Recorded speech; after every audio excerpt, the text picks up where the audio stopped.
Hello, everyone. Welcome back to iMind. This is episode 9, first episode with a guest. We will introduce him in a second, but if you got here from Instagram, thank you for that.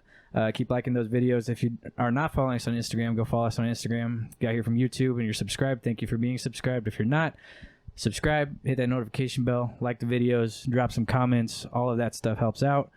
And this is Thad. Ryan. And so obviously the biggest change here is I'm on the other side of the room. No. The biggest switch up here is we got our boy, Mr. Jacob. Bruh. Oh. Solid. Drop that last name. Yeah, gotta scrub that out. I'll scrub it. Don't worry. But anyways, thank you for coming. We appreciate you. We haven't seen you in like how long has it been? Like a year? It's been at least a year. Probably more than a year because things got shut down with COVID. That was the last I saw of you. Yeah, exactly. And we've seen each other a couple times throughout, like on campus, but we haven't caught up at all. Yeah, in a long time, definitely. So Ryan, kind of go through how we met Jake. Yeah, kind of backtracking before we lost contact with Jake. Dude, this dude just dropped off the map, first of all. But the first time we met him was in a programming class, and Lord have mercy. Our teacher, I'm pretty sure I mentioned her did I mention her by name in a previous podcast? Dude, drop her name. I don't care. Dude, dox her. I can't say it just because could backtrack. Anyway, terrible person. Hate. The one person I may hate in this world is that woman. Anyway, so Jake, he's had previous coding experience, and so this dude literally carried me through the class, and I ended up dropping it halfway. Yeah, by coding experience, it means I took the class and then I dropped out halfway through, so I had about half the assignments. So I just followed in his footsteps, and I had to drop out. It wasn't a matter of if, it was I had to, and then I retook it again with her for some reason. But no, why? Because you weren't planning on taking it with her. No, yeah, true. I wasn't planning on taking it with her. I was planning on taking it with another professor. Got switched. Definitely butthurt about it, but it's all good. But yeah, Jake carried me through that class. This dude sat next to me, and like every quiz was just like, send me a quick email with the code. I copy paste it right into the chat, right into the platform, and I'm just like, hey, look what it looks like. Add some comments in there. So I would say some insight on why this teacher was specifically so bad, though, was because I had taken the class previously and I just didn't do my work. That's why I had to withdraw. But, I had caught up to the point where I withdrew. My teacher wouldn't accept any of the assignments. But when I resubmitted them next semester, fully working code and everything, she would downgrade it based on like arbitrary measures. So like she would grade it based on things that like we weren't being graded on. Yeah, purely opinion. She followed no rubric whatsoever. Yeah, the rubric was out the window. Like we all had the rubric and we all followed it, but at our school the teachers have to follow the rubric. That's like a rule. So we were all following that. Every accredited college has to follow a rubric. Okay, and this is even worse. So all three of us were in the same class. I would turn in assignments that were the exact same as Ryan's. The exact same, because we worked on it together. We would work on it together, line for line, semicolon for semicolon exact. I would describe the code through comments. You can like comment stuff out and describe the code. I would just do that part, and our grades were about like 80% difference. It was brutal. I was ridiculous. Just getting railed. And meanwhile, it's code that does the exact same thing. So they both ran. It's just how you described your process. Right, and there's like 1,000 different ways to do different kinds of codes. So what would usually happen is we turn in a code that works for the task we were given. She'd be like, I didn't want you to do it like that. And that's why we're all mad. So yeah, that absolutely. But then, first of all, screw her. But anyway, moving on from that, we moved on to, was it Physics 1 together? Physics 1. And that was a class I took in high school. I took AP Physics 1 and AP Physics 2 in high school. And our school didn't accept it when I was coming in. I got just a little burnt. I got a 4 on both those tests, and so I hated that class just because they made me be in there. Dude, don't you just love our college for just not accepting any AP classes? That's so great. That happened to all mine. Calc 2, I'm still taking Calc 2. You know how it is. Okay. Go. Damn. All right. So Jake, in Physics 1, people got paired up into groups. I wasn't with Thad.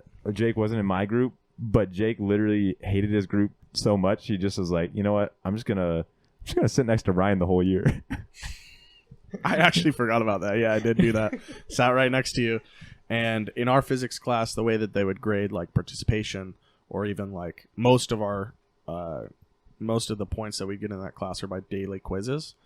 And so every single day we take a quiz, and I made it a routine, since that's how we got like our participation points, to show up about 15 minutes before the end of class. I'd walk in as they were handing out the quiz. I'd take it. I'd show Ryan how to do it, and then I'd leave. I totally forgot that you'd roll in at the last second. Yeah, this is a 7 a.m. class. It was get over at what, like 8:15 or something? No. This was an afternoon class. Yeah, Physics 1 was in the afternoon. Physics 2 was at 7 a.m. Yeah.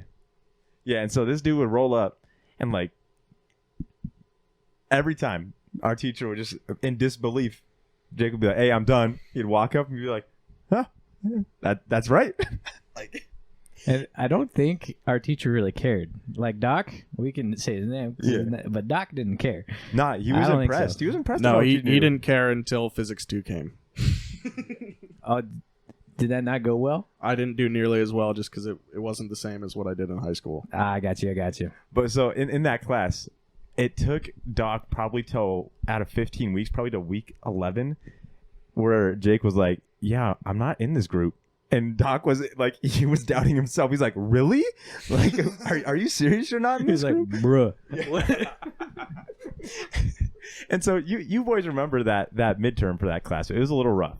That's the only test in college that that was the final. That was the final. Or was it the midterm that you failed? No, I failed the final. I thought. Oh wait, did we? Midterm was like, all right. Midterm? We did have a midterm. Okay. We did. Yeah. So we did the midterm, right? Okay. Yeah. We did the midterm, right? So going through the semester, finals comes, right? I recall specifically, I sit down, and so each test has a different color on the packet because they wanted to stagger the colors so that people couldn't cheat off one another. So as usual, Jake rolls up. The test already started. The final already started, and I thought I was just screwed. I don't remember that, but...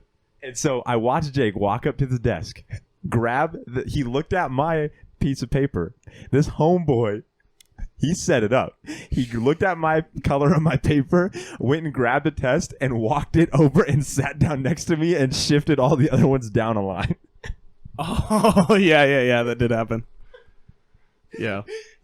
Dude, during this whole exam, Jake was watching me fill in bubbles, and I'd see him out of the corner of his eye just go like, "Hey, that ain't..."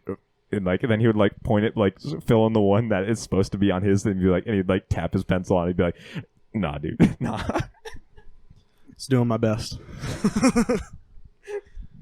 Bro, you were the ultimate homie on that one. He was like polling Ryan through the class. That's like you get polled quite a bit sometimes. Yeah.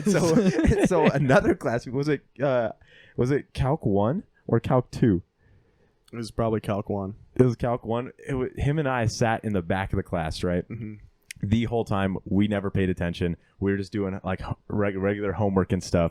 And so during the midterm of that class, it was online, but we're in classroom. So you pull out your laptops and you do it by hand, right? So not everybody, but pretty much everybody in the class was cheating on this to the point of somebody ratted on the whole class that everybody was cheating. So we had to retake the midterm a week later. By the way, on paper. You a bitch for that, all right? Because whoever that is, I don't know. Fuck you. Listen, if everybody's cheating, you got to cheat. Survival of the fittest. If everybody someone cheating, was mad that they cheated and couldn't cheat as well as we could, and ended up getting like a 60%. But then we had to retake it on paper, and I remember I was like, we got that announcement in our student portal or whatever, and I was so pissed. I was like, fuck, I actually have to study now. Yeah, because we did decent on that exam. Granted, you probably did like half the problems for me on that exam. Oh yeah, I remember our first exam, at least. That was hilarious. Yeah, I remember I got one wrong for you, and I was so He was upset. so apologetic. He's like, "Dude, I'm sorry. Hey, next exam, I got you, bro. Next exam." And I'm like, "Hey, bro, I don't really care." Remember, this is all hypothetical to any future employers. This is a disc. Yeah, you gotta pay. go to the description, read that disclaimer, and be happy with yourself for reading it. So, okay, so we move on to the paper exam, right? On this paper exam, same thing happens. I didn't know anything what was going on. Jake legitimately like erases his name off his piece of paper and swaps his test with my test, his already filled out, and then fills in the rest of mine for me, and then like hands it back, and we both turn our test in. You got a way more vivid memory of this than I do. It's because I was sitting there not taking the exam. I was just watching you do the problems. Ryan was just sitting in a seat for an hour while everybody else is taking the test, just like looking at everybody. Everybody's stressed. Yeah, everybody's just stressing. Just like calculating your grade, just in your head. I'm like, okay, cool. That one's right. That one's right. That one's right. Yeah. Jeez, bro, that was rough. So Jake, everybody. That's how. That's how Jake became the homie. All right. So what I think that we should go into, because Jake is a pretty interesting person. He's probably one of our funniest engineering friends for sure. He steps outside of the engineering stereotype of like lame. To put it lightly. Yeah. That's pretty much Thank you guys. Us three and everybody else. Like you imagine what an engineer is, and that's you get everybody else. So yeah, it's definitely hard. I mean, that adds the difficulty of going to class every day. Yeah, I mean, classes with you were definitely better. Like, I mean, it's like the same thing. Like me and Ryan have the same schedule next year for a reason, because it's just more fun. Basically, we don't want to actually learn anything. We just want to goof off the whole time. Yeah, it's senior year. We're not actually trying anymore. We cut the brakes a long time ago. So, okay. Anyway, so COVID hit and you disappeared, pretty much. Yeah. So, to kind of walk us through, like, from COVID, how did you get like home? When did you go home, and how did you get home? Yeah. So I play. Go for it. What do you want?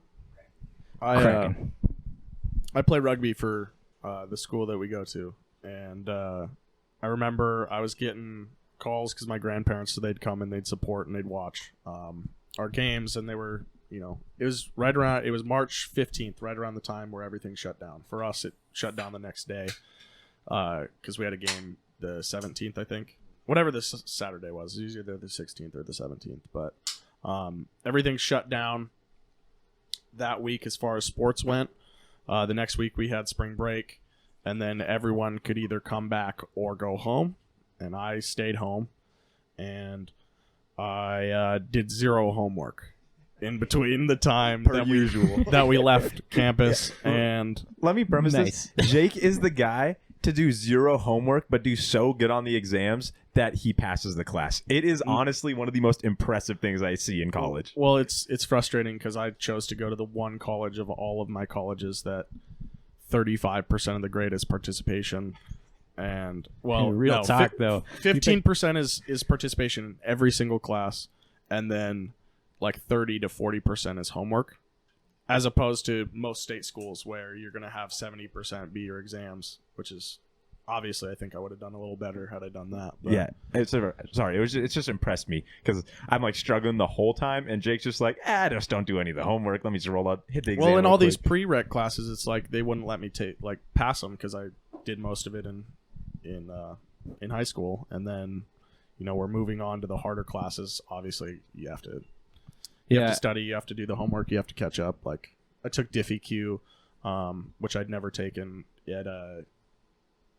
I'm getting ahead of myself, but over COVID, I took the next year off of school, and I took DiffyQs at a community college over that time, and I was like, this is different. This is new math. I haven't done. Here, hold on. We'll get there. But first of all, so you went back. You basically didn't do any work, right? Yep. What are the main things happening in your life right now? Your relationship, probably, right? Oh, yeah. I mean, when I got back home, it was hanging out with my dog, my relationship that I had at the time. And all women are trash. Yeah, for sure. But and then other than that, just sort of dealing with, everyone went through some stuff when COVID happened, and I wasn't immune from that. So just kind of getting through that as school ended. Yeah, you're just at home. And your state was pretty locked in, right? Yeah, I live in Washington State, so it's a lot more locked down, you might say. For sure. So I'm sure that part wasn't fun, right? Yeah. So you couldn't work, right? Or did you work? No, I couldn't work until that summer. They opened it back up around May, but in between then I wasn't working. Solid. So what made you decide to not come back? Well, it wasn't really my decision. Not doing your homework results in you failing classes, and then when you fail classes, it wasn't your decision. No, so I ended up getting suspended for the fall semester, and so I took. How do you bounce back from that? How do you come back from being suspended? A suspension is different than an expulsion. Yeah. Well, so wasn't the first time from not doing my homework. Obviously, I started here in 2017. And so you guys, when I met you guys in class, it was because I had been held back, obviously, when I had been held back from coding. And then we were sort of lined up in similar classes. Now you guys are in classes ahead of me now because I took that year off. I mean, I don't think it was like the worst decision because you were making some guap, which we'll get to. So, everybody's on their own path in life, You don't have to take the direct path all the time. I mean, not the direct path. That's like the expectation of paths, which is kind of crappy, in all honesty. But well, yeah, I mean, it was. I definitely look back on it and I think, well, if I'm gonna go to school, I might as well actually do it. Yeah, you already put the time money, in, right, and the money. Yeah, so you might as well come back. That's probably what you thought each time you came back, right? Definitely, both times. Definitely, okay, cool. Even this time. And so cool. Yeah. So yeah, left for COVID. Worked over the summer. Realized I wasn't going to come back in the fall because I had been suspended. But my plan was, I'd been looking into real estate and investing. I was making good money. I wanted to buy a house down here. And so what my plan was to come back in the fall, work down here, find a construction job or something that suited me. And then what I would do after that is reapply in the spring and then graduate 2022. So that was the plan. And then right around July, me and my now ex-girlfriend broke up. That definitely sent me for a rift. And so... All right, how long did you date this female? We were together 5 years. Yeah, so... All right, we're going to have some pain together right now. Fair enough. Okay. Most of the relationship was great. It lasted that long, most of the relationship's great. Absolutely. Right? And part of you still thinks it was great. Now... 5 years. We don't care about that. 5 years. Let us break down what happened. Come on. Yeah, so I would say a lot of the relationship was great. I wouldn't say most. I would say that for a good portion of it, we had a good thing going. And then we got really comfortable with each other. Mm-hmm. We both sort of decided that we had soft committed, right? So we had said, yeah, this is my person. We're going to go through life together. And then no matter what had happened, that was just our decision. Makes you compromise on a lot of things. Compromises on happiness a lot of times, right? There were plenty of times where we both weren't happy, but we weren't going to do anything about it. I mean, we would say that we would change things, but at the end of the day, you knew you didn't really have to if you didn't want to because that was your person. They were going to stick with you, right? It was almost like a marriage without being a marriage, but obviously in marriage you want to be happy, right? And so plus did you guys end up confronting the same problems over and over again? I mean, as most long-term couples do that eventually break up. Yeah, so it's those things that you discuss and then it doesn't actually get solved. You Absolutely. know what you need to do to solve it, but so I mean, it's a lot of that. So continue over time, it's probably a lot of small things. Either one big thing ends it, right, or a lot of small things. Yeah. We talked about my thing is a lot of small things. I'm assuming that's kind of what it was for you because it was long term. Yeah? Yeah, I would say it was... I wouldn't say it was a lot of small things. It was essentially one big thing that we sort of shoved over to the side. And the biggest thing with us... I mean, there were plenty of reasons why we broke up, never got back together. But the biggest thing that we ended up breaking up on was just our differences in beliefs. She comes from a very Christian background. Her family is very Christian. And I love that about them. I aspired to be like that. But I had some serious reservations that over time I never got answers to. But I would say I did my best to sort of open myself up to that perspective.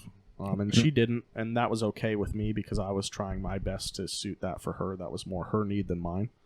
Yeah, and if you were to go into a marriage relationship, have, like we discussed this on a previous podcast, having a united front as like just unity in what you believe will make it go so much more smoothly, and also when kids do come around, actually working toward the same thing, right? Absolutely. But I think we had discussed this a little bit, and it was my opinion, like, it wasn't that I was against Christianity. It wasn't anything like that. It was that personally I had some things that I needed. I had questions about that I never got answers to. I'm still looking for a lot of them.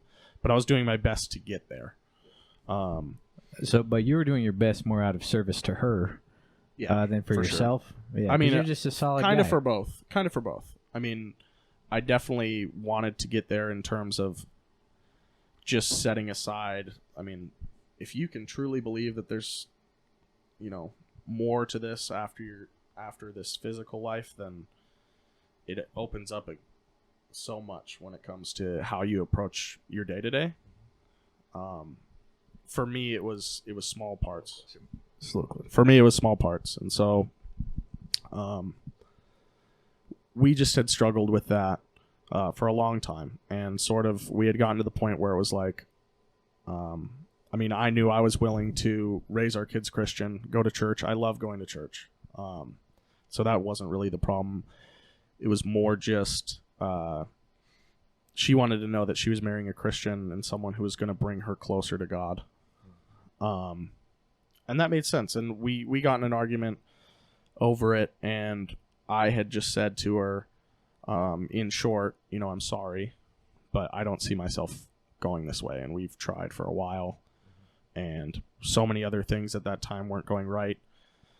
And so I had told her at the time, I don't see this happening for me, and so what are we going to do? And so we ended up breaking up at that point. But it had been a long time coming. Hey, can you put your mic in your other hand? Yeah, I got you. That's a very, very mature and good decision. You're a very good man for making that decision. Well, just the fact that you were like so willing respectful. And you were willing to compromise to the point of like raising future kids along the lines of something that you don't believe to make sure that your future wife would be happy. Well, like that's very applaudable. It was more so like just because it was something that I couldn't believe in. I didn't think that it was anything that is wrong. Like, I don't ever look at someone who's Christian and say, "Oh, you're dumb for thinking that." It's like, I wish I was there sometimes, right? And I wanted to be there. And I mean, maybe I was being too optimistic. Maybe there would be fights coming down in the future, but that was at least where I sat. And, over the course of the breakup, and probably why it was harder for me going forward, was just because there were so many other things wrong with the relationship at the time that we didn't talk about. And then it was like we broke up because of Christianity, and we both had never been with anyone else for 5 years, right? And then we both dealt with it in two so different ways. And so, like, for me, that was really hard. Yeah, no kidding. Yeah. Yeah, no kidding. I mean, it definitely comes down to the point. I remember we were in a relationship, and I wouldn't say it was weaponized, but when you come from a background, like, my parents are very relaxed, very chill. They put the utmost trust in me, and I think it was because I earned it. I mean, I would go out and I'd stay out late with my friends, but I've traveled a lot because, like I said, I played rugby ever since I was little. So I went to Australia, and I went to England, and I went to Wales and France and all these different places. Slight flex, just a slight flex. Just a slight one, but you're different class. I don't feel like I can really talk to you anymore, so we might have to just call it right Sorry. here. No, Sorry, sorry, King. Sorry, guys. Sorry. No, there's a point. There's a point to it. You want me to kiss your ring too? Jeez. Yeah. Look at my passport. No, but the reason why I bring that up is just because in all those countries, the legal drinking age was the age when I was there, so I was able to drink. And a lot of my friends were drinking at the time, even in high school, but I just didn't. I think that was one reason growing up why my parents were super chill with me, but I also just try not to lie as much as possible. That's good. Can you dive into why you didn't, why you don't? 'Cause Yeah, I'm sure our listeners are curious. Yeah, I mean, I There still are don't. 3 glasses, and one of them is empty. I'll put my Gatorade in. Yeah. Thank you. Growing up, a lot of the time, it was just I was really focused on sports. I mean, one more flex. I did play for like the age grade national team for rugby, and so like growing up, sports were huge to me. It was, I mean, in high school is so easy that even if you don't put in any effort and you're kind of smart, you'll get through it, right? And that's sort of where I went. And then it got harder in college, especially when you pick a degree like mechanical engineering. But Yep. But then as I got older, and it was like I remember turning 21, and it was like, am I going to drink now? It's like, well, I hadn't before. Like, why should I start now? And Yeah, because you already had the option and you decided not to, so it's like, meh. Yeah, and I mean, the biggest thing was for the longest time I was never even curious to drink, and so, I mean, I saw other people do it. I saw them get belligerent and shit-faced, and like, I never judged other people for drinking. Like, all of my friends drink. I don't have any friends that don't drink. But, Well, it's just a respected drug. Me and Ryan have talked about this. It's kind of crazy that it's a respected drug, right? So it's like not a bad decision not to drink. It's actually a very good decision not to drink, as far as your health goes, especially if you're trying to be an athlete. So it totally makes sense where you come from. yeah, I mean, it makes sense. I've always thought it was a little bit funny that it's like it's a social drug. So it's like it's perfectly fine to drink in almost all circles, even though it's technically not good for you, right? But I've always felt the same bad way about weed as well. So like, always felt like, that's been persecuted, but there's not really anything wrong with it. Yeah. And now it's becoming more and more. Can you bring your mic a little closer, Jake? Sorry, It's one all more good. time. Yeah. Now definitely it's becoming more and more socially acceptable. So, but Yeah. So continue on. So that's the reason you don't drink. So all of our listeners, me and Ryan are still drinking. Jake isn't drinking. He's drinking Gatorade like a good Christian boy, even though he's not a Christian. But and so I didn't keep get going. to continue on that. We were raised a lot. Don't interrupt my man over No, here. no. I assumed. He brought me right back on point. But we were raised much differently. But it took me until after we had broken up to really sit down and sort of like dive into what I thought, right? What I thought about God, what I thought about Scripture and everything. And I was going to church a lot more, and definitely had a more coming to God experience where when I was younger, I used to go to church with my friends because my parents are both not religious, which I think has always sort of been a problem with me when it came to ever being religious. It was like, well, what are my parents going to think? Like, are they going to think I'm stupid for it? But, wait, so you like spend Saturday night at your friend's house and then you go to church on Sunday, that kind of deal? yeah, or he'd pick me up, or we'd go to like a youth service at like 7:00 on one of the weeknights. But I remember having like a really profound experience and feeling like I felt God, or like I felt something. I felt an extreme emotional connection to something. And I remember over COVID going back to church, and Easter of all days, right? I felt like nostalgic. I had deja vu, like the same exact experience. And I remember like, this is my chance to really dive into that and get closer to God. And like, this is what I've been waiting for, because it's always been like, I've always been very logically driven. It's really hard to piece together resurrection and supernatural when you come from a logical standpoint. No, absolutely. And Absolutely. Yeah. I mean, even for like me, I grew up in a Christian home. Oftentimes, like when I do read the Bible, I try to come to a logical conclusion for like take like the Moses split in the Red Sea. Like it said, like there's a strong like wind from the east or something, like God using the wind to try to like enough of it to push it up or something, you know what I mean? Because it doesn't add up in my head, you know what I'm saying? Like Right. you said, like the numbers aren't there. Yeah, but I don't know. I definitely got a lot closer to God, and something that, you know, day to day now I rely a lot more on. And it was kind of funny to me that it took me breaking up with my girlfriend who was Christian, and that was essentially the reason that we broke up, for me to get to this point. That kind of makes sense, though, because God really does use trials to bring people closer to him. So you like approach this trial.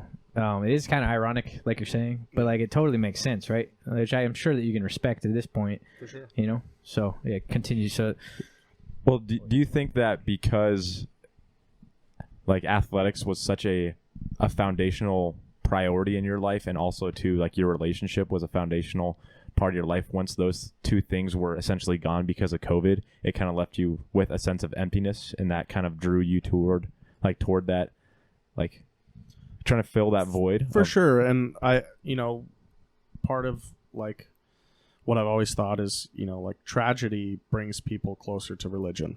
When you look at third world countries, they're often far more religious than first world countries like Europe, Australia, and even the US.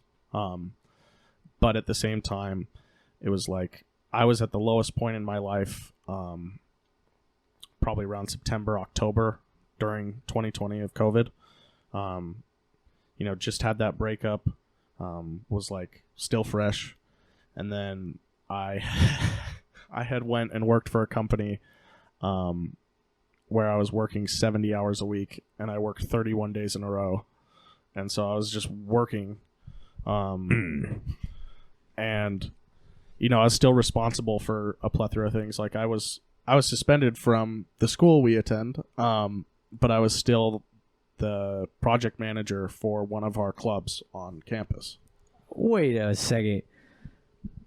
What? You- That's not allowed. Hey, you, Yeah, the yeah, prof- yeah. That's not allowed. that professor, you know who you are. that ain't right. Yeah, I don't think I think they thought I was still going to school or whatever, but our club was wait. all clubs were in shambles. Wait, that makes it so much better. thought he was- Because you were just like, well, they're still sending me emails. I might as well just do this. I have a little bit of free time.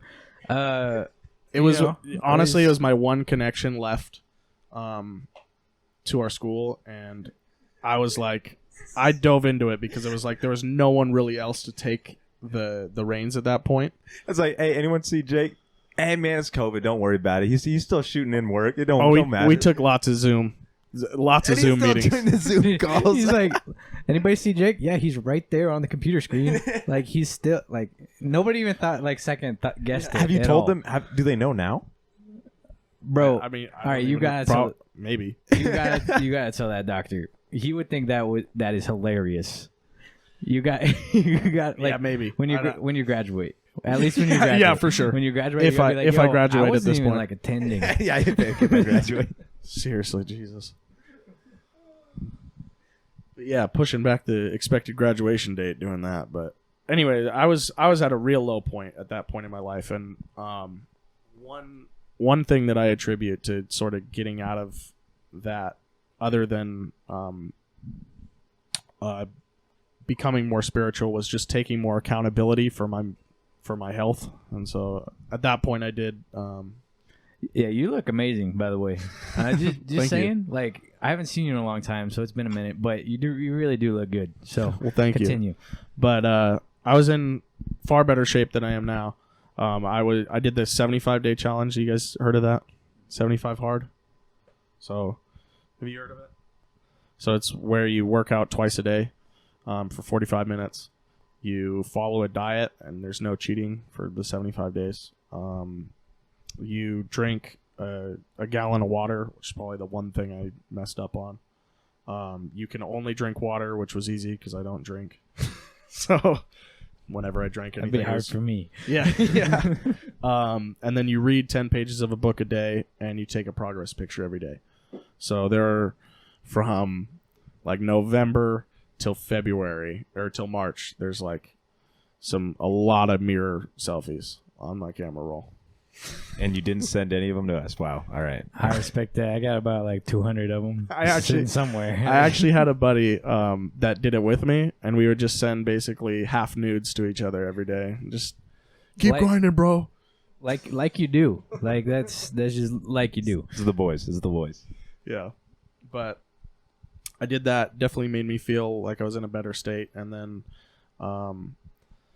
come back to, now we're in January, and at this point I could reapply and go to the school. But I didn't really want to pay for school when I was in sort of the mental state I was. I knew I probably wasn't going to go back and do very well. Yeah, and I was still dealing with the breakup, and she lives down here. And I didn't want to really put myself in that position. Look at how smart this man is. Oh, like, just wait, it gets so worse. Aware. No, you think so? You think so? Okay, keep going. But so what I did is I took community college courses. They were cheaper. I could live at home and I could work while I was doing that. And then my decision, since I was the project manager of this club on campus, was to come down about once a month. You came down here once a month and just visited. And tried to help out as much as possible so that we could. Oh my gosh! It's a car club, so we were building a race car.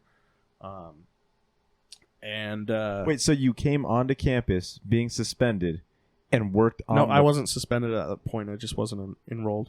Okay, you weren't enrolled, but you're just basically essentially a random guy coming in and working on the school project for a school like college-wide competition.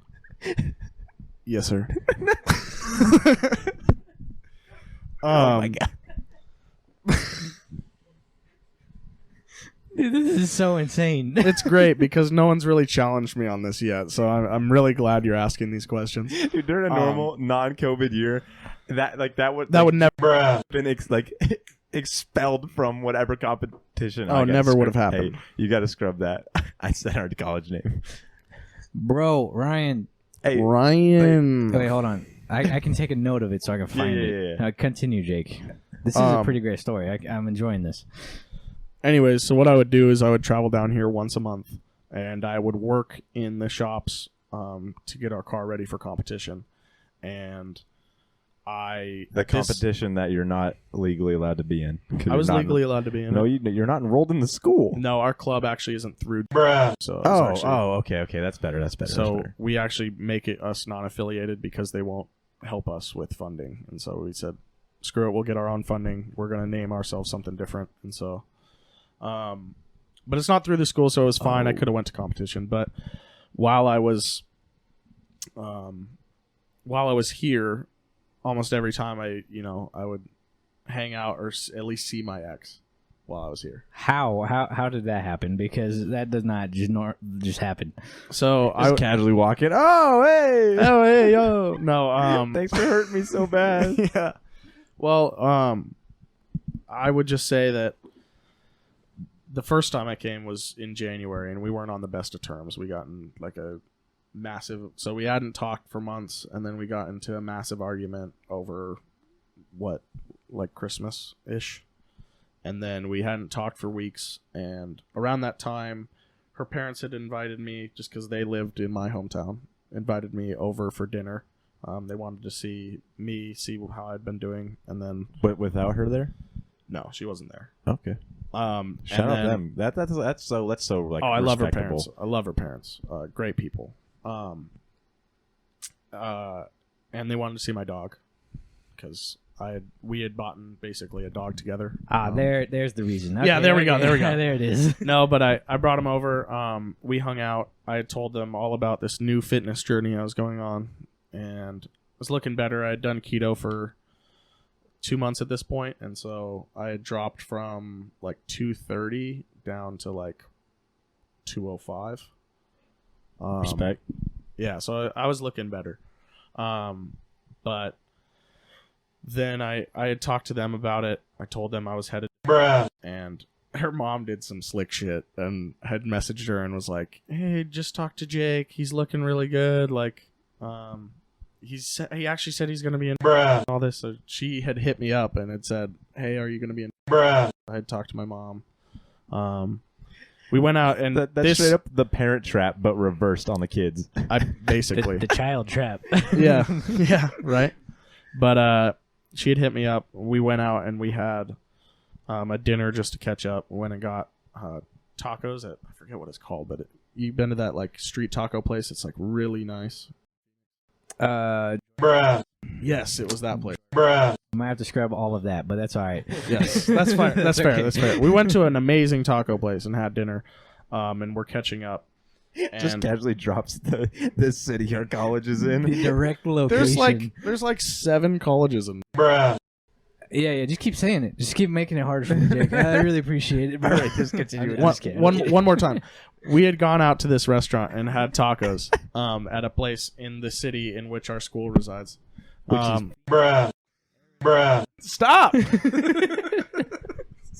There's gonna be so much. We went out and got tacos, and had just a great date night, and we're catching up, and it got to that point in the night where it was like, you know, we had just eaten dinner. Like, what are we doing next? Like, we're not together, but we both decided we still wanted to hang out. So she brought me to, basically like this lookout. And it was like a little bit of a hike, and you're looking over the entire city. I've been there. I have. I know what you're talking about. Like dirt parking lot, and you walk over the little hill, right? No. Okay. Swing and a miss. I really thought you were about to say something. Oh my God! Can you guys? You can scrub it. I know. Do your fucking job. Hey, this is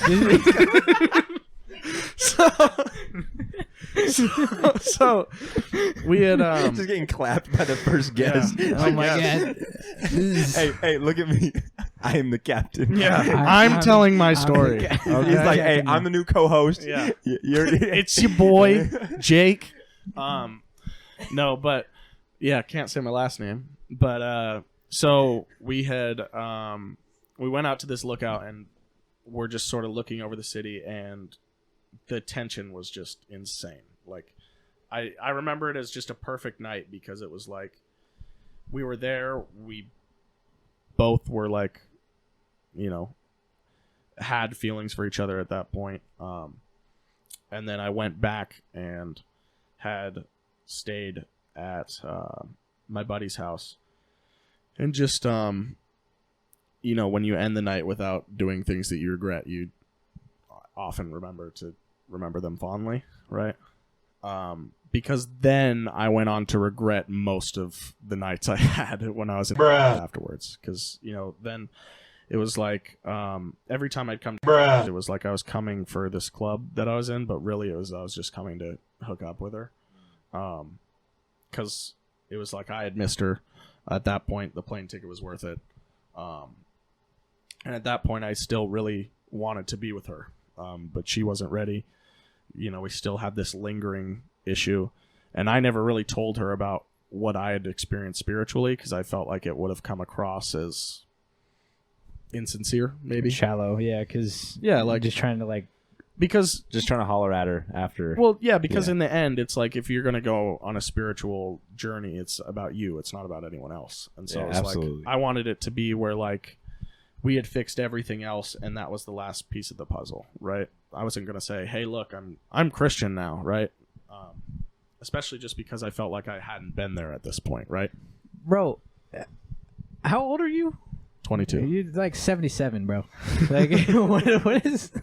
These thoughts do not cross my mind. Well, you have a lot of time to think about it and when the world shut down. When you're just working 70 hours a week, every swing of the hammer is just like another thought going through his head. I was driving forklift too, so my back was just like, ugh, afterwards. That was tough.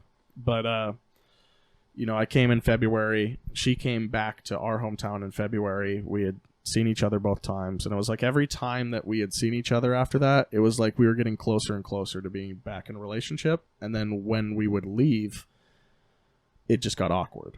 and then we'd see each other again. It was sort of like 50 First Dates. Have you guys seen that movie? Yeah. So it was like every time we saw each other, we go through this whole song and dance about how we're not together, we're not going to hook up. We hooked up.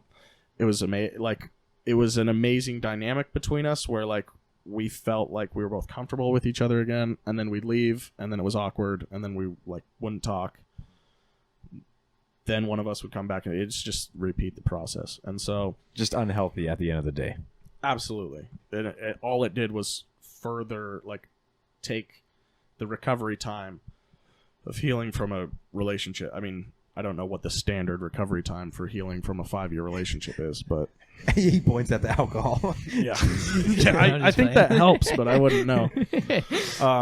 Which, dude, I applaud you for not trying to fill that void of like how I mentioned earlier of like not having athletics or not having other people or your relationship, not filling it with bad things. Granted, you almost worked yourself to death, but all in all, like you could have. I just fill it with other bad things. I mean, I don't drink or do drugs, but I don't do my homework because I procrastinate and play video games. That's true. But I mean, you could have ended up, you could have filled it with things like drugs and alcohol, and I applaud you for not turning to those things. Yeah. I think everybody has a coping mechanism. Some of them are more damaging than others, but yours, like overall, were kind of better for you. They're still coping mechanisms, though, which is what you're saying. Absolutely. Ryan's just saying that he's glad you didn't damage yourself.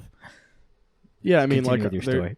there's not really anything I did that I would regret, really. Like, it wasn't like I went out and slept with a bunch of women or, like, did anything. Which, like, by the way, this was hilarious to me. I don't know if hilarious, but we broke up because of, like,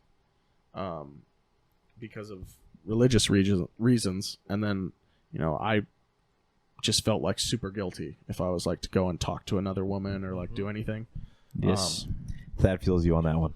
Yeah, it was just feel weird you. because it was like she had always said in our relationship, she's like, "You're gonna be like a hoe after we break up and all this." And I was like, "I don't know, maybe." Yes, that's No, the correct answer to that. No, what I always told her is like, "No, I won't." Right, but like, I'm gonna be so sad, and then it was true. And like, dang it, I shouldn't have said that. Shouldn't have spoken that yeah. existence. Seriously, but I should have told her I was gonna do that. yeah, but yeah, so that had gone on until basically May, and then I had planned to go and sell pest control over the summer with a buddy of mine who I'd been friends with since middle school. Shout out Vantage Marketing. Let me know if you have to scrub that. Wait. Why would I have to scrub that? Just I don't know. Free advertising. No free advertising. No- get, no get free- rid of that. Yeah. yeah. But Yeah, anyway, no free so advertising. Kick your fridge off Yeah, get the the fridge. fuck Red Bull. Bam. If Red Bull wants to sponsor this podcast, please do it. Yeah, absolutely. But I went out and did pest control, and right before I left, we had been in some text argument, and she was coming home in May right before I left, and she had said, we'll talk about it when I get home or whatever. And then she got home, and for like a week straight, didn't text me, didn't say anything, just like didn't say anything. And then I was going to church that next day with my buddy, and saw her and her family there. Oh. And I thought it was her parents and her Boom. siblings, because while she was home, she was like getting fucked up and like hanging out with her friends at home, right? And so I didn't think she woke up on time. But I went over to go say hi, and when I realized it was her, I did one of those cartoon turnarounds. Where you walk up and you're just like, oh, and you just like turn around. Throw it in reverse. Yeah, and then Throw in reverse, Terry. after I did the most childish thing of all time afterwards, and I just hid after the service because she was sitting in front of us. So after the service, I literally fucking hid. And It's like- that's what I would have done. That was the right decision right there. They're like, it's prayer time. but it didn't Jake's work. going bolting out of the aisle, like, man, this guy's ready to pray. Turns the opposite direction and just starts hiding in the bathroom. seriously, if you Bro, I come was to like- the front, if you I need did one some of those, prayers. but He's hiding behind the altar, just like. didn't work because on the way back to the car, I was walking like behind them, and her brother had turned around for some reason and had spotted me. Wait, do you know how to hide? No. You don't follow You don't people. follow the people you're trying to hide from. Okay. So Jake's a stalker. They're in front. Yeah. Have y'all seen You? No. but we were walking out Can of you here. give me the proper 12, Ryan? We were walking out of there, and I was walking probably. I mean, I was trying to give distance. I was not trying to be caught. But her brother had turned around and had just sort of glanced at me, and I sort of like looked and then just like kept walking. Got in my car, left, and I remember that day or the night before we went to church, she had texted me something like, I think we both realize this isn't going to work out between us. I don't think we should see each other and all this. And then right after church, I texted her back something like, if that's what you want, you know, some real petty bullshit. And she texted back like, fuck what I said. And so we hung out right before we had left. And at this point, it was like a continuation. So like by May, it seemed like we were completely comfortable with each other, and it was like we like could be in a relationship or something like that, right? And I had gotten my hopes up so many times by this point that I just knew the second that she left that I had to cut everything off and focus on myself that summer. Sales, especially, is such a mental game. And so I told myself once I had left in May, I was just done. I wasn't going to say anything. I wasn't going to talk to her. Because if I started getting in my feelings, I was going to perform like shit. And when you're getting paid commission, you really care about how you do every single day. And so that's what happened. I left and went and did pest control this summer and made some more money and did pretty well for myself. And then I decided at the end of the summer I want to buy that house and I want to move back to so I came back here. You buy a place? Nope, I'm gonna close in January hopefully. So Attaboy. Looks like we're moving out. Moving in with Jake. Yeah, there we go. Absolutely. Yeah, screw our other plan. We don't. Jake, thank you for inviting us. Yeah, Thank course, you for of course. inviting us. Of course, you guys are welcome to visit anytime. No, you're misunderstanding. You're misunderstanding. You guys can We're visit. coming. Like this couch is gonna be in your living room, bro. Like You didn't add bedroom to after visit. Yeah. But yeah, and now I'm back. Decided to re-enroll, pay an inordinate amount of money to come back to school, and with the way that sales goes, next year I'll make more money. So you're still doing it now? Yeah, that's my plan. I'm gonna go back and do it this summer. It's just can't say enough good things about doing like summer sales. Money obviously. You'll make more money doing that than probably anything else you do during the summer, but also just the skills that you learn. So like interpersonal skills, dealing with rejection, that helps after a breakup, to then go realize that no one wants you, and how to deal with that. And then just believing in yourself and just inspiring confidence. It's huge. So yeah, thank you for sharing your entire story. Of course. That's a lot. Like you your process of thinking through everything is so interesting at our age. I feel like there's not very many people I talk to that would have reached the same conclusions that you have, or would have done the same or stuff, would have done the same things. Yep, that's exactly what I was about to say. It's pretty honorable. I think you handled it. I think you realize now there's certain things you could have done better, but on the whole, I feel like you did most things to the best of your capabilities. And I think that most of what you did was pretty honorable. So, as usual, I'm just pretty impressed by Jake and the man that he is. So, where do you think that, like, very logical, step-by-step thought process, like, characteristic in your life came from? Like, where did that come from? Well, I would say that being logical and being able to think through things and almost arguing like a lawyer, it definitely comes from, like, my dad. He's super one of the smartest men I've ever met. Unfortunately, my inability to do grunt work and being sort of lazy when it comes to day-to-day activities, that also comes from him. But I would say when it comes to like being able to assess my feelings, and really be introspective about everything that is going on, that definitely comes from my mom and my stepmom. So I think that sometimes where you have that like toxic masculinity sometimes. You'll try and hide how you feel, or like you're afraid to be vulnerable around people, and I definitely learned how to break through that this past year. That's awesome. That's a recurring theme that we actually talk about pretty frequently, is this like lone wolf mentality of males that we kind of like instill in each other.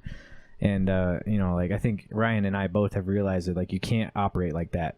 You need to be vulnerable. You need to count on people. Absolutely. You're stronger like that. Yeah. So you think that like all your experiences over the last year and a half has kind of taught you that? Absolutely. And I've while everyone has gone through something in the past year, I definitely have realized like how many people in my life I have in my corner, and how many people I can lean on when I need to. I mean, I know we didn't really talk for over a year, but I knew if I ever really needed something that I could reach out to you guys. And that's always, it's really hard when you're dealing with mental illness to really like assess your situation and realize how many people would, the drop of a hat, would, come running to help you. And I always just try and remind that to my friends who are going through stuff. And absolutely. And to like specifically with mental health, it's hard to reach out to somebody with the issue because it's such a hard thing to like problem to solve. You know what I mean? Like there is no cut and dry solution that we're all used to within engineering, Absolutely. It's different for everyone. I mean, like people issues are complex, right? So, so with my breakup, right? You probably saw. Do you follow me on Instagram? I'm not really on Instagram, but I think I do follow you. Yeah, okay. So anyways, I posted about it, right? I posted about the breakup. Mine was like 4.5 years. So it's kind of the same situation. Dude, literally everybody in my immediate circle that knows him started texting me. Like blowing Ryan up. Because like I don't think I had Instagram then. Yeah, I deleted Instagram a while ago. But like it was just straight like messages upon messages of like, Thad and Carly just broke up. And like it was like totally out of the blue to me. Because previously that year he was telling me that you were planning on proposing. So it was just like I was. That wasn't a lie. No, but yeah, I was thrown for such a loop. But I was just getting bombarded with messages. But why I brought that up is just because like there is people that reached out immediately, and I don't know how you handled it publicly, but like you said, like there's people that'll come to your aid regardless. Like I don't care, like if you don't feel like you have friends, there's people that do care about you, even if they don't express it so much. So, like, we haven't talked in a year and a half. I still would have, like, dropped anything for Jake. If you said, hey, I'm in and I don't really want to see this girl, or I kind of want to see this girl, but I shouldn't see this girl, then if you texted me, Ryan, that we would have been out the door. Dude, we would have had you dinner. stay here. Dude, yeah we would have crashed here. It's all good. I'm not saying that to, like, get on. Basically, get our on feelings are hurt. Our feelings are really hurt. No, I was a horrible friend at that point in my life. I mean, I had a lot of friends do that because, like I said, I play on the rugby team, and the boys sort of knew what I was going through, and they were like, come out with us. And I remember one night distinctly, I was like on my way to a party, and I had her pick me up as I was walking with this group of people. And I just... In front of everybody. Yeah, oh, bro. Man. Oh, I was a horrible friend, but... It's sort of the thing I tell all my friends who have been going, because I feel like my whole friend group is going through breakups right now, but I feel like I tell everybody that everyone knows what the right decision is, right? Everyone knows what the solution to a breakup is, right? Block them, stop thinking about them as much as possible. Stop putting yourself in a position to have those memories, delete the pictures, get them out of your life, right? And then focus on yourself. But no one's going to do that until they want to, right? No one's going to make that decision by you telling them that. They have to make that on their own. And so it's like, I knew what I was supposed to do, and I just wasn't going to do it. Yeah, I think the difference between your and my situation is that I wanted to. I was like, I'm done. And yeah, so that's why it was handled differently. But you're totally right. Like, if you want to be in a situation, you're going to do everything it takes to be in that situation, Yeah. So. And I think a big problem and why, it's something that I dealt with for so long. I mean, literally, I would say I'm still dealing with to some small part is just because I had hope for so long. Like after the breakup, I had hope that something would change or that we could make it work somehow. Because it's like we had gone through other stuff, and this is an argument that we had solved before but never really solved. It was just something that seemed so minute in compared to other things that we had gone through. And so it was like I had hope that eventually things would work out. And, then seeing her with someone else, it's like, oh, it's not going to happen. And then realizing that. And I hope you know you didn't lose anything, and you're going to be all right. Because you're a solid guy, and anybody would be lucky to have you. So thank you. I'm single. Well, maybe not. Maybe I can come on. Maybe I come on to these right here. How do you feel about moving to Alaska? Moving to Alaska With me forever. Are we gonna live with Ryan? Are we gonna live with Ryan? Yeah, I got scrubbed so freaking much out of this video. Sorry, we've already discussed. We never said where I'm that. No, we did. We did on the last episode. You can Why say didn't you scrub it? I didn't know I was supposed to. No, you can say I'm from Washington. I don't care. Yeah, I'm gonna leave all your stuff in there. Yep. All right, I gotta scrub another thing. So about it. No, that was my fault. It's all good. At least I have one, so I don't feel so bad when I'm scrubbing everything else. What's crazy to me is that, right, being from like within athletics from such a young age, that even though you are a part of a team and are able to accomplish so much, that guys still tend toward that ideology of being that lone wolf and being like an island, essentially. Like you even see it like with playing rugby, right? Like what is it called when everyone like hurdles up? Scruff? Scrum. I was close. I was close. Scruff. Scrum.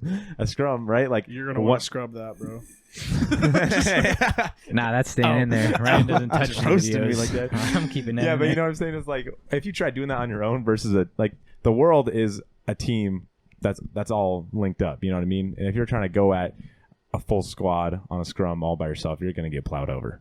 Oh, absolutely. Yeah. So I don't know why guys tend to go for that thing, even though we've been from such a young age in sports for so long. I think it's because you don't want to show weakness around other guys. So a lot of times guys like associate strength with independence, right? So it doesn't matter how many other people you interact with. Like if you can prove that you're independent, then other people think that you're strong, that you don't have weakness. I think that's for why. sure. And you deal with it more and more and more the higher level you get to, right? Because at every stage, when you're playing in high school and you're the shit, and then you come to a nationally ranked school to play rugby, like everyone thinks they're really good and everyone thinks that they know how to solve the problem, and everyone at some point in their life had probably had a leadership position. So putting your egos aside for the greater good becomes harder, right? Then when you move on from college and you start playing at a national level, it just ups the stakes, right? So that makes sense. Do you feel like better about your like how you interact with people now that you're not trying to like kind of prove yourself to people and be like a lone wolf? Like, okay, like now you feel like you can rely on people, right? And you feel like you're comfortable with like reaching out for help somewhat. I mean, I think you're still a pretty independent guy, so I don't feel like you reach out often, and I think that's okay. But do you feel kind of better about yourself and like where you are in life? Yeah, I would say, I think I still have the tendency to try and solve everything on my own. I think that's normal, right? I think it's normal to try to solve everything on your own, but I think you realize probably now that like it's okay to not be able to. Absolutely. And I feel like the other part of that is probably where you can touch into spirituality as well. There's a lot of problems that you're not going to fix in a day, and you're not going to fix in a week, and when you can give that problem to God, sort of relieve that pressure off yourself and just trust that answers will come and things will be better. That's what helps. And that's what I was trying to say earlier when I was growing up. It's like, that's what I wish I could do. Because for so long, I made everything about myself and everything about, just putting the weight of the world on my shoulders and trying to solve everything myself. And it's just, you can't do that, especially as things build and as you get older and problems become more difficult. How has or if there has been a transition of how you, like you've said, you've been getting more into like the spiritual side of things, has that, I don't want to say affected, but influenced your relationship with your parents at all? Like, have they been questioning anything, or had questions or thoughts or opinions about what you're doing, or like stuff like that? I would say, for the most part, I wouldn't say I've kept it mostly private. It's part of myself that I haven't really shared with them. And most of the reason that is, I mean, I do this with almost anything in my life, but I don't really like vouching for things until I've explored it, right? So, like, I wouldn't come and tell you guys about how great summer sales and pest control was, right? Until I had done it myself. So you're saying you wouldn't be good in a pyramid scheme? Yeah, fair enough, right? But I need to feel the positive effects, right, before I feel like I'm so new to it. I feel like I'm still learning so much, and it'd be so hard for me to have a intelligent discussion about where I'm at without actually having much experience in it. So you're saying that you need to be able to have that. You need to be able to have a productive conversation with somebody on the topic before you're ever going to approach it with someone. Well, sort of more like, I just feel like it's so new to me that to be able to introduce that to my parents and to be able to stand, like, I wouldn't necessarily feel like I'd have to be defensive, but to prepare myself for questions that I don't know the answer to, I wouldn't really want to share that part, I guess. I feel like that's why I've probably been reluctant to. So you said your dad's a lawyer, right? No, he just argues like a lawyer. Okay, well, that's a very like lawyer way of going about things, Yeah. right? So does like talking to people about like politics and stuff like just piss you off? Because like almost nobody in America today talks out of like an educated perspective. So I think you can find it if you search for it. I think you can. I think that most people don't though. Like, but you have to search No. through a ton of bull crap. That's the thing, right? Is sort of the same with music. As music became diversified, with like no one has to be signed to a record label to release music, right? There's SoundCloud. Same thing with news, right? So anyone can post on YouTube, and anyone can share their opinions with the world, right? What you trying to say right now? What I'm We're trying to irrelevant. say, That's right, what he's is saying. that We're to irrelevant. sift through and to get to intelligent information, you have to do a lot more. Like, it's the onus is on you now to find intelligent discussion, right? Right. So this is a very touchy conversation because you kind of get into this realm of like censorship, right? Because you're like, well, should we just censor all this false information? I believe in the perspective that the truths will kind of rise above all of the things that are like that are false. For sure. It does not appear to happen very often. That's the case. That's why you'll often see. I mean, it's not always the case, but a lot of times, the amount of money put into advertising is directly linked to the amount of votes cast for a specific law, right? And so outside of like a religious standpoint, how do you evaluate in your life to where you're educated enough or where you're strong enough to stand and to have those that conversation, right? Like, how does that self-evaluation look of like, I think I know enough, right? Because like at this point in life with anything new, you don't know what you don't know, essentially. Absolutely. Right? So then how do you evaluate, hey, okay, I know enough? Well, I would say always keeping an open mind while relying on strict morals. So like, you have morals, right? And he's soulless, he's a ginger. right. Whoa, shots fired. Whoa. Hate crime. No, but Double minority, super minority. But what I would Super say minority. with that is you have a baseline set of morals, right? And you have a perspective in which you see the world through. Other than that, keep your mind open. I mean, once you formulate an opinion, there's always new information that can come and challenge that, and you either decide whether to consider that information or whether to defend it with the information that you already have present. So you need to be comfortable enough in your opinion to be able to reevaluate it with new information that comes your way, essentially. Yeah, I mean, personally, like, this is a bit of a hot take probably, but I absolutely hate the two-party system. That's not a hot take. That is like a fact. Well, no. But here's why: is because you have people who will see their ballots, and right next to the name, it'll say D or R, right? And so you'll just have people who align with this specific Just party, party vote, check those boxes. And while it's so hard because we have a bloated government to go and look into every single person's profile and do that, it is impossible. I think this is my first year being able to vote. I went to, I think it was like 5 of the different candidates and tried to actually read their proposal plans. It was so vague and it was so lengthy. Like you had to go to like page 7 to figure out what they were running on. It was like, dude, this is absolute whack. Yep. Unbelievable. Yeah, but that's sort of the problem that we have, and so we have too many people to go through and to look at, and then on top of that, it's like you don't actually know what they stand for, other than they will probably align with most of the same values that are either in that D or R category, right? But there's not a lot of space for free thinking, right? Like independents don't get the votes, third party don't get the votes, so usually you have to start out in that party, and if you have some radical ideas, curb them until you're in office. And I just feel like that's such a horrible system that we've designed. Well, George Washington At Martin Van Buren, fuck you. I don't know who that is.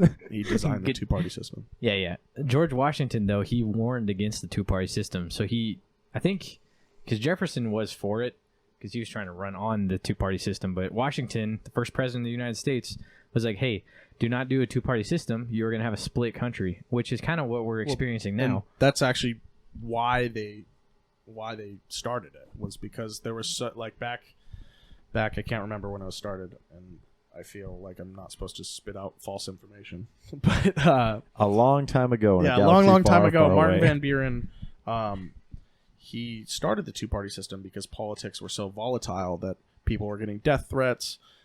Things were like people were up in arms and wanted to kill politicians and set things on fire.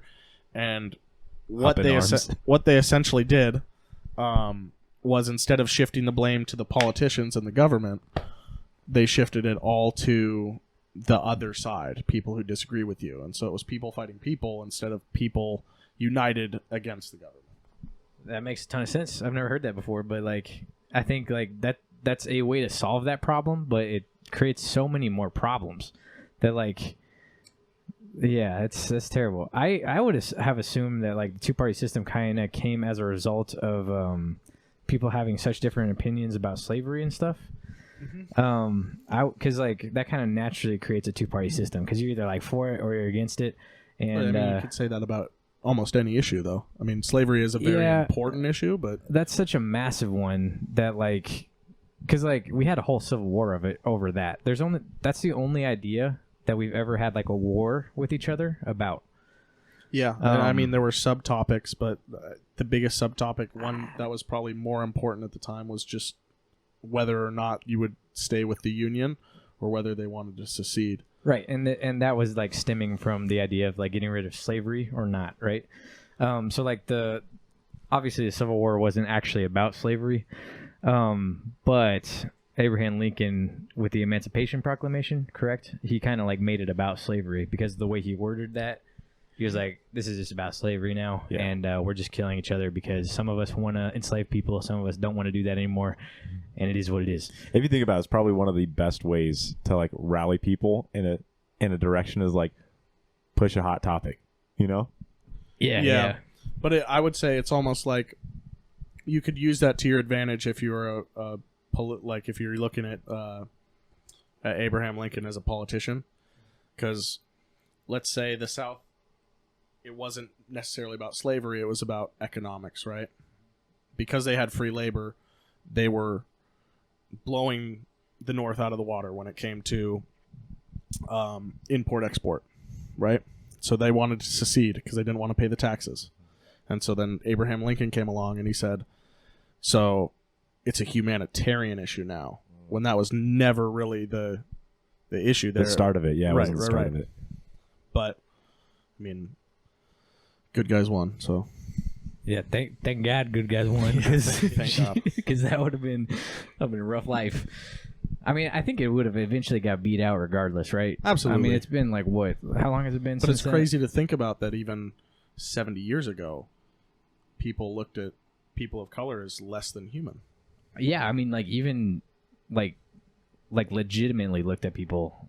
Yeah, Like the 3/5 was 70 years ago. 3/5. No. 3/5 was back in the slavery Like- area. oh, yeah. Those are voting Duh. capability. Yeah. But that was people voting for all of the people that they had.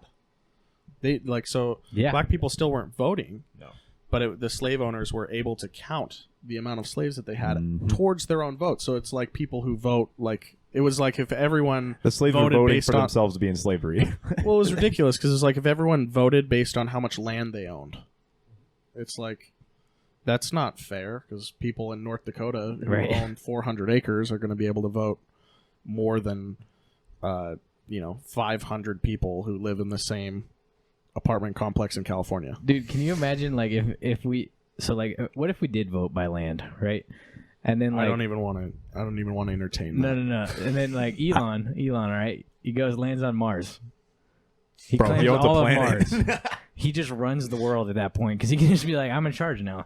I have the most land. I claimed it. That's something to think about is how much radically different government will be on Mars than here. Yeah, what is interplanetary that's what I government was- going to look like? Dude, I was thinking about that the other day. I was like, listen, if they actually legitimately do land on Mars and they set up like something on Mars, there's got to be trade, right? Even if it's only one-way trade, like Earth to Mars, there's still got to be trade. So you have to have a government up there to like put people in line and to do interplanetary government stuff. I think it'll be similar to how the space station is ran. Like multiple governments have a facility within the space station, and it's going to be purely a support thing. I don't like. It's going to take a long time for Mars to ever be able Not in to our export lifetime. to export anything. You know what I mean? Yeah, Like yeah. it's going to be purely a resource dump. Yeah, I mean, yeah, it's not gonna happen in our lifetime that they have something actually set up there. But I think they'll land up there in our lifetime for sure. I think It'd be pretty dope. Oh yeah, I think people will make it to there, but I doubt we'll even colonize Mars in our lifetime. no, we won't be colonizing Mars. I mean, Elon has said that he wants to die on Mars, which I don't know if that's true anymore. I think recently he said no. I think recently he came to the conclusion that he won't be able to. okay, so he evaluated the ability of his engineers. He was like, man, these mofos are stupid. Dude, I can't make it to Mars and die up there. Logan Paul said on a podcast that he said that I don't want to die on this earth. And Theo Von was like, that is the richest thing I've ever heard anybody say in my entire life. Dude, Theo Von's a goat. Yeah, shout out Sorry Theo to Von, but- totally distract your conversation about slavery, but it is pretty crazy that like you could just like because essentially that just is like more ways for like money to be in power because you just like buy a bunch of people and then you're like, all right, well I have more votes now, so I'm just gonna vote whatever ideas I You're think. just buying votes. Yeah. You are literally buying votes. Yeah, we Now watched. you can just do it with advertising dollars. That's true. Hey, That's true. we're not trying to get like actually like brought down. Okay? We're Like, gonna get cancel shadow this fine. banned on Sorry, episode YouTube. 9. Sorry, Google. We I apologize. didn't mean it alphabet. Yeah. yeah. It's been good talking to you though. You got a lot of good ideas, man. We kind of heard your life story. What's like, all right, what's some like controversial hot takes that you got? Me? I was looking at you, but I meant Jake. Damn. Controversial hot takes. like not that you don't respect women, but No, I love. I'm just playing. I mean, I have one, but it's not going to be well received. Hit us with oh it. wait, you got one. All right. Let's go. Okay. I'll warm us up. All right. This question it was brought to me today. All right. Later in life, right? Your 40s. No, wait. No. Leave this alone. No, I got this. You think you can't? I don't know if this is a good conversation. Oh, you don't think so? I don't know if this is a good route to go down. Why not? Poor rabbit hole. I want to hear Jake's Okay, hit hot us with it, take. I Jake. want Hit to us hear with Jake's it, hot Jake. take. Come on. What is your hot take? Don't forget what you're going to say. Okay. I'm not super fond of old people. Oh yeah. That's my one. Why old people? What'd they do to you, man? Dog, like They taking up too much oxygen, or what's going on? that's one of many things. Oh my. Wait. So how are you gonna avoid Oxygen how are you gonna avoid resources. Yeah. So are you just gonna like? I don't want to say off yourself, but like you hit 60 and you're like, all right, I'm old, goners. Yeah, most likely. At least he's thorough with his ideology. Yeah, I mean, I don't want to like get old knees or like I'm gonna die doing something cool like bonsai skydiving. I think All right, look, where you throw the parachute out and you go Yep. try and catch it. look, we're all gonna go squirrel shooting at like 70, and we're just not gonna have a parachute. We're just not gonna pack parachutes, and just like mosquito on a windshield, just rock face, just yeah,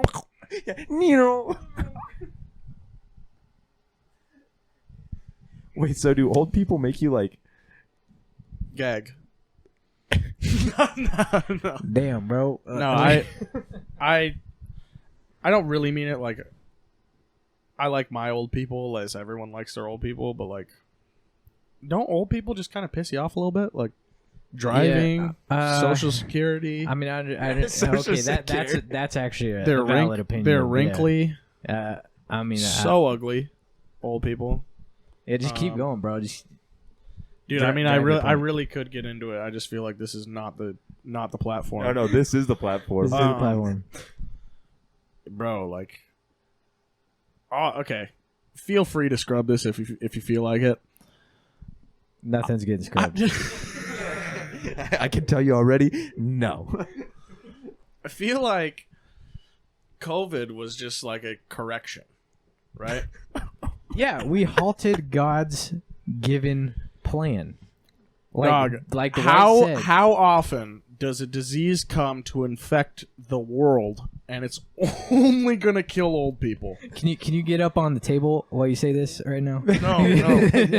No, I don't want a soapbox. I don't want a table. I'd prefer if no one heard this. This is just my personal thoughts. We're just playing. We're just playing. It is crazy though but- that COVID just ran rampant Yeah. through old people. Well, like that's just something that happens. Like okay, this is our actual opinion. I don't know if it's your opinion, Jake, cuz I don't know, but my actual Screw the old I think people. that we did a pretty good job. I think that a lot of things sucked, but I think we actually took care of the most people that we could take care of. Realistically. And you know, it is what it is. I mean, Jake? hindsight's 2020. Like you can always look back and say we could have done this or we could have done that, but it was heavily politicized, right? Like our response hasn't been criticized at all in the past 11 months. It was only prior to that, but Yeah, that's kind of a scary thought, is that nothing's been criticized. You're totally right, but like No, our boy Joe Rogan taking those horse medication, even though Dude. it was human medication, but whatever. well, that's the same. Like my whole qualm with hydroxychloroquine or ivermectin, which is the horse dewormer, was that it's approved medication for certain ailments that humans have, right? Now, my question is, how does hydroxychloroquine, which is a malaria medication, have any effect on COVID? Because some people say it works, and some people Dude, actually have said that they like it helped them recover. Yeah, And- there are like tribes in Africa that are constant that have been on that malaria medication, and they've had no issues with COVID. At least that's what I've heard. Okay. That's what I've heard. But like my whole point is, why can't we ask those questions? And so like it's an anti-parasitic because it's malaria, and so why is it anti-parasitic helpful for a viral infection? But why aren't we allowed to? Why aren't we allowed to question it, and why aren't we researching it? And too? the same thing with ivermectin. It's a horse dewormer, right? But what is that? It's an anti-parasitic. So why is it working? Or there are parasites in the air, man. birds aren't real. Yeah, and they fly? they work for the bourgeoisie. Yeah, I don't know. It is kind of fishy because like COVID hit at the perfect time because people are so mad about like politically about things, and COVID dropped. But isn't And it kind of then- weird to think about that? Like people are just mad about like what they like see on mainstream media. Yeah, it's really weird. And it's almost like they seek out what to get upset about. You know what I mean? Well, yeah, but like as fast as a story turns, that's as fast as the public will stay on one topic. Yeah, right? but is the fact that the camera shut off? That's okay, Ryan. I still love you. Don't worry. We can make it cut good. Every 30 minutes. Yeah, dude. We're kind of retarded. All right. Yeah. I'm gonna be honest. I'm kind of retarded. Ladies and gentlemen, what was I gonna say? Like getting people angry gets money. Oh yeah, sensationalism. So like that's why what you're saying is true, is because like if you can present people another issue, they're gonna get on that. They're gonna keep looking at it. And for sure, COVID has been a very telling thing that has happened because of that. Like fear drives eyes. Any emotion, I think any emotional draw is going to create money, right? Like if movies didn't have emotional impact, nobody would really watch them, right? Well, yeah, I mean, it's unfortunate that that's the case and that we don't have a more intelligent population that seeks information. Yeah, I mean, natural selection isn't working. I don't know what to tell y'all, but I think that's mostly on the females to pick better mates. What do you think? What do you think the solution is? Why have we always put it on females? Females have to pick better mates. I mean, listen, they ate the fruit first. It's on them for everything they're on. You think I can make a kid on my own? No. Yeah, dude, I saw something the other day, and I don't know if this is true, but I saw that women can impregnate themselves with their own bone marrow. That's facts. To where there's no necessity for men. That's true. In terms of breeding. Is it 100% true though? It's true, but the lifespan of the kid is extremely shortened. So like okay, realistically, but the kid also can only be born female. That's also true. So, but it doesn't matter if you hypothetically can make we could have females. an all-female society. But yeah, would that asexual all-female society? Would that just like would the age just decrease exponentially and eventually, like, right? Would the population exponentially drop off as an all-female, right? Because it'd be like, say it's half lifetime, that means they have to get pregnant within half the lifetime. Would that half lifetime be able to do another half? Would just go like, no, I don't think it's the tails of the DNA. I think it's just like they have a certain lifespan. The problem is who would be able to lift heavy shit?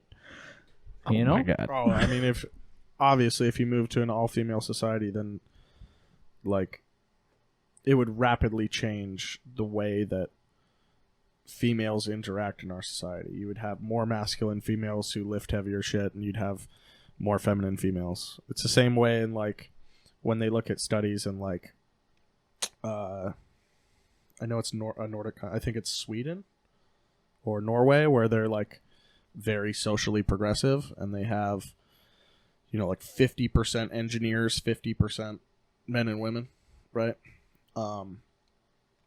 Because they put in programs to increase, you know, it's like affirmative action, right?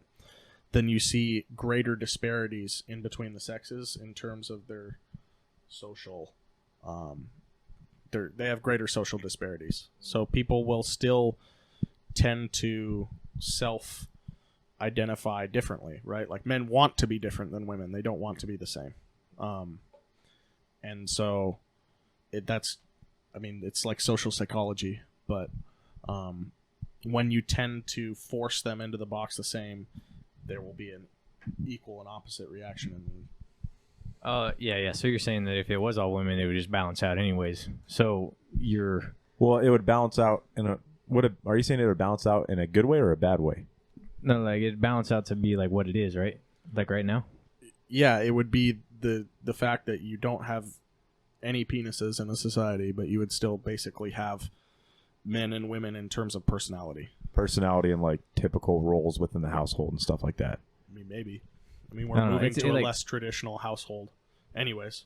It's more of a theory, but like no, but I can see that psychology is a bunch of bullshit anyways, and now we're talking about social psychology, so we're really like just out there. Really out there. We're like not even in the We're realm talking about science that's been around for like 20 years. Yeah. It's like Scientology. It's like you can still see that guy. He's on like video cameras, right? L. Ron Hubbard shit. Yeah. Yeah, that's right. Jake, why are you so smart, bro? What happened? Yeah, like when I first met you, like, you've always just been a lackadaisical guy that has been able to pull out such intelligent answers left and right. Well, thank you first. No, answer the question. I mean, you pretty much said you're better than us already on the podcast, so it's fine. No. It's not the case. Why don't you have a podcast? Why did we beat you to this? I don't know. You guys are funny and entertaining. I tend to think that the majority of people don't just give a shit what I have to say, so that's why I don't make one. But I'm glad you guys have me as a guest. I'm glad you care about what I say. We decided to make you the first guest. I know it's such an honor. Yeah, when we were sitting in here, I was like, because we were like going through our people. We are like, all right, who's going to be smart, the first guest? Who's smart, funny? Who can we actually talk to? And who can hold their own conversation? Who is not a female? Oh no, I'm just kidding. that was not in consideration.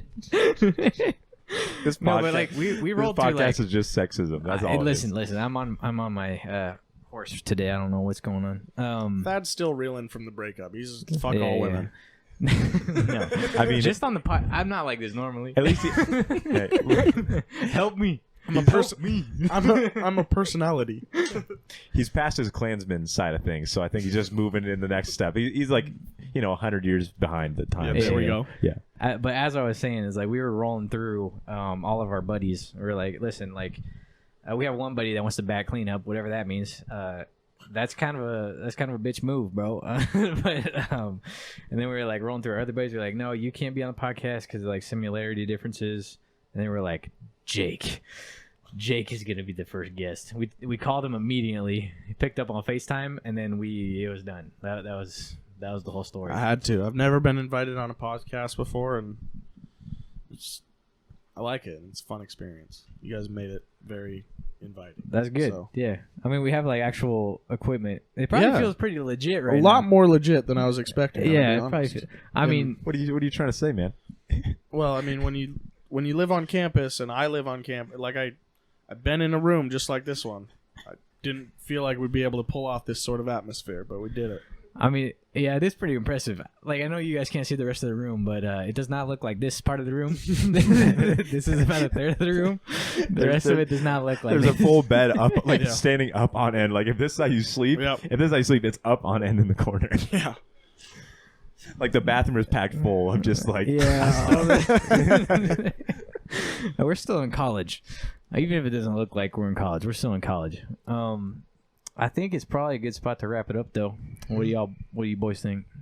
Yeah, sure. Thank you so much, Jake, for coming on. Appreciate you. Thank you for sharing your story. Absolutely. Appreciate it. I just have one more thing to say. Yeah. Go listen to Silk Sonic's new album. Changed my life. Silk Sonics? Yeah, it's Bruno Mars and Anderson .Paak. Yeah, you posted it the other day, and I was like, man, I got to listen to that thing. It's 30 minutes long, right? 31 minutes long. Y'all have the time. If you can watch this, you can listen to that. If you're hearing this, yeah, oh seriously. my Lord. If you made it to this point.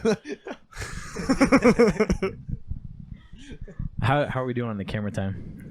We good. Yeah, we got like 20 minutes. So. All right, okay, cool. Yeah. Well, I think we're going to wrap it up, but thank you guys for listening. This has been episode 9 of iMind. Go ahead and drop the like, subscribe, comment, hit that notification bell. Go follow us on Instagram. Give the videos a like, follow us. I already said notification bell, bruh. I know. It's late. I know. Yeah, but thank you for being here, Jake. If you want to cover the lens like you do every video. Got some homework not to do. Oh, do it, bro. Do it. I want to see this. All right.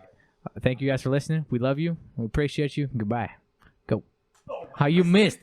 Come on. Ridiculous.